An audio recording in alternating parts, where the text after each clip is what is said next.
Good evening, everyone, and welcome to BoilerBall Live. As tonight we greet you live from Mackey Arena, the home of the second-ranked Purdue Boilermakers, where tonight Purdue at 11-2 and atop the Big Ten standings take on the Minnesota Golden Gophers, who are 6-6 in league play. This is the only regular season meeting this year between these two teams. Purdue will not make a return trip to Minneapolis.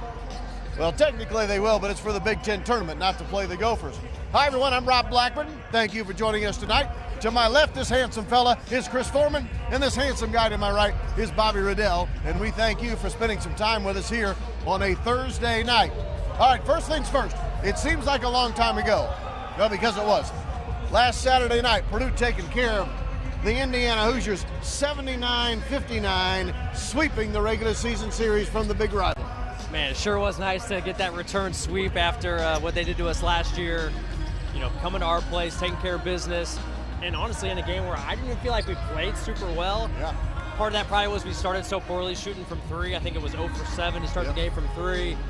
Just didn't feel like we had our best effort, and yet we still won comfortably, 20-point margin. You know, I'm not sure if that says it more about us or about Indiana, but it was definitely nice to get the sweep. All right, so let's fast forward on to Minnesota here, Chris. But first, breaking news. Was it today or maybe yesterday, you have to help me, Chris, that it came out, the Naismith Midseason Award watch list, which are basically the finalists for the Naismith Player of the Year Award. Zach Edey is on the list, as we all anticipated. But so is Braden Smith. That was nice to see. Yeah, a little bit surprising. Top 30 list for the Naismith came out today, this afternoon.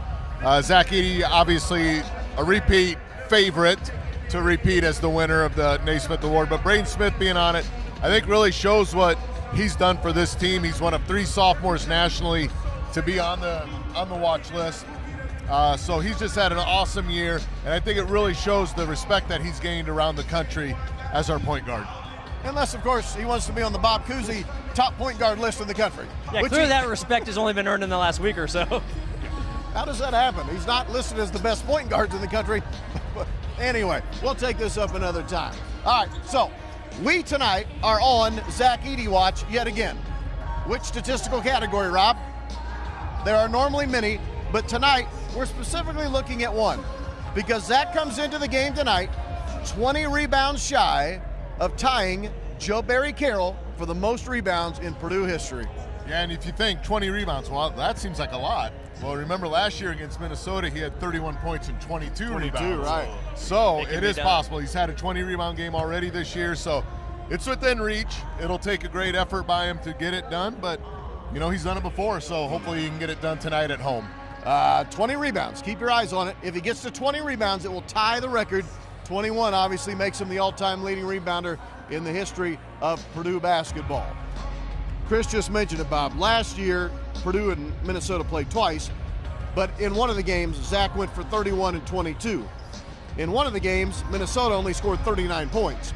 Purdue has won both games pretty handily. However, this is not your Minnesota Gophers team from a year ago. They are vastly improved. 15 wins on the season. Last year, they only won 9 total games. That's a great point. Last year's team, it was a real struggle for sure. We went up to Minneapolis and kind of had our way with them for sure from the jump. This year's team going to be a much different story. Going to be really interesting to see them up close and personal here. But when you just kind of look through their depth chart, kind of their top 7-8 guys in the rotation, you know, it's a much different looking group than last year. A lot more talent, a lot more guys who can score the basketball, and you know, guys like Joshua Ola-Joseph, who were starting a lot of games last year. They're bringing him off the bench. And it's going to be a fun game tonight. I think Pharrell Payne is a really big, strong guy inside. There's not too many guys in the Big Ten who you feel like can at least kind of hold their own, probably physically, with Zach Edey. Pharrell Payne, at least on paper, looks to be maybe one of those guys, so it'll be interesting to watch that one-on-one matchup.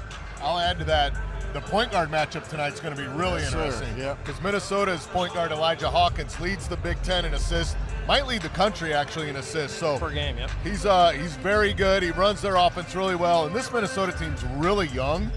You look at their roster: Pharrell Payne, Joshua Ola-Joseph, Cam Christie's really solid. So they got a lot of good young players. If they can keep them in Minneapolis moving forward, they got some really good pieces to build on. Chris mentioned the point guard transfer in from Howard. He was an all-conference player at Howard. They have another all-conference guy that transferred in, this one from Pepperdine, Mike Mitchell, who's really helped them a lot too. He has helped them. He's shooting the ball pretty well from three. He's top 10 in the Big Ten, or top 10 in the league in steals per game, so providing that effort on the defensive side of the floor as well. He's kind of filling that nice spot for them in their backcourt alongside Hawkins and Christie.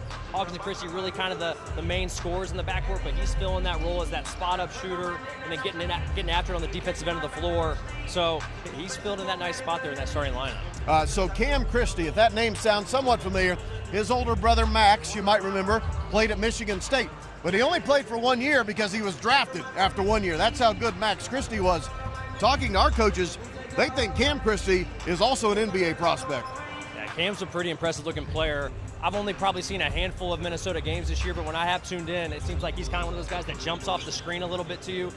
Is really a versatile scorer, can score from all three levels, has a pretty looking jump shot just like his older brother did. Max now playing with LeBron James and the Los Angeles Lakers, so Cam is definitely someone who we're going to have to really look out for tonight. You know, this is one of those interesting matchups for Purdue because Purdue is not necessarily loaded in the starting lineup with elite perimeter defenders. And Lance Jones is probably certainly one of those guys you would call one of those elite perimeter defenders. He can only guard one person at a time.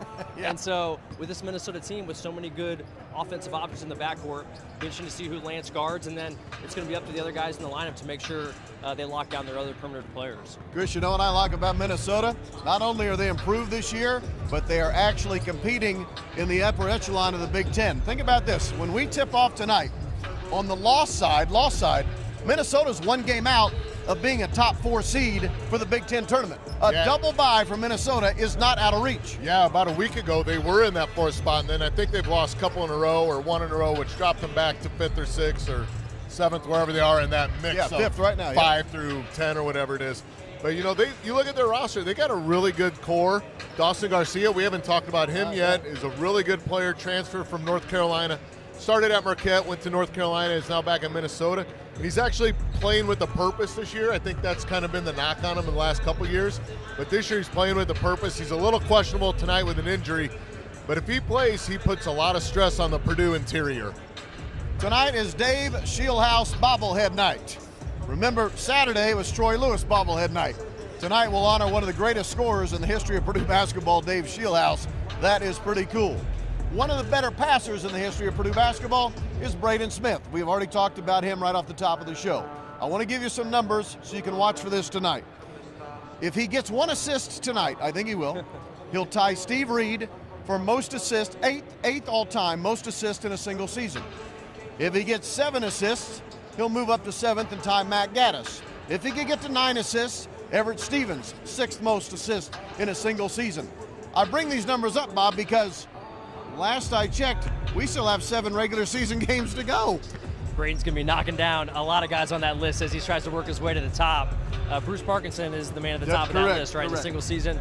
Bruce, of course, arguably maybe the best point guard to ever play at Purdue, but Braden Smith may have something to say about that by the time his career is all said and done. And you know, I saw the coaches show with you this week. You had PJ Thompson on, Purdue's offensive coordinator. Yeah. You know, he was raving about Braden Smith and talking about how spoiled he is as offensive coordinator because he's always going to be comparing future point guards that he's going to coach down the road to Braden Smith because Braden just set the bar so high.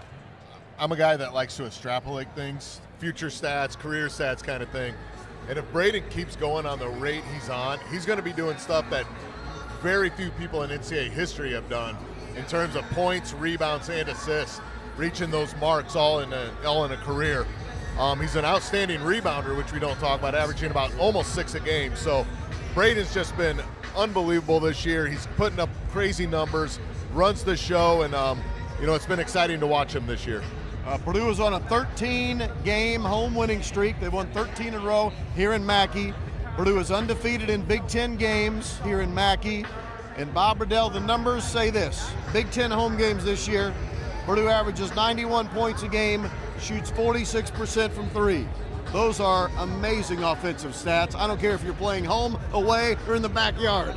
Oh, absolutely. I mean, it's going to be, this place is already one of the top, in my opinion, top 1 or 2 college basketball environments there is out there. So to try to come to a place and win is going to be difficult, let alone the fact that the home team playing here is shooting the lights out and scoring the ball left and right. So, I mean, think about the performance Northwestern put on here not too long ago. I mean, they couldn't miss, it felt like, and they still come up short on the road here because this Purdue team is just so elite here in their own building. Minnesota's going to be in for a rough one tonight, I think. And to make it even a little more difficult, we hope, against the Golden Gophers. Purdue will wear gold uniforms tonight for the first time all season. Purdue's in the big game golds, as we like to call them. And Chris, in the last 21 games, Purdue, when wearing the gold uniforms, record is 20-1. Lost to Rutgers last year, early January. They've had a ton of success. 7 of the wins have come against ranked teams. Just they enjoy wearing them. They look great. A lot of success wearing them, so hopefully that continues. Big game golds tonight. That's why I'm wearing the gold blazer. Not really. I just lucked into that. I didn't know we were going to wear gold tonight, but whatever. The game tips at 8:37, by the way. 8:37, the tip-off. Purdue and Minnesota. We hope you listen to Bob and myself on the radio network, and we certainly enjoy you giving us a few minutes here tonight from Mackey. This has been the BoilerBall pregame show. For Bob and for Chris, I'm Rob Blackman. Have a great night. Boiler up and hammer down, everyone.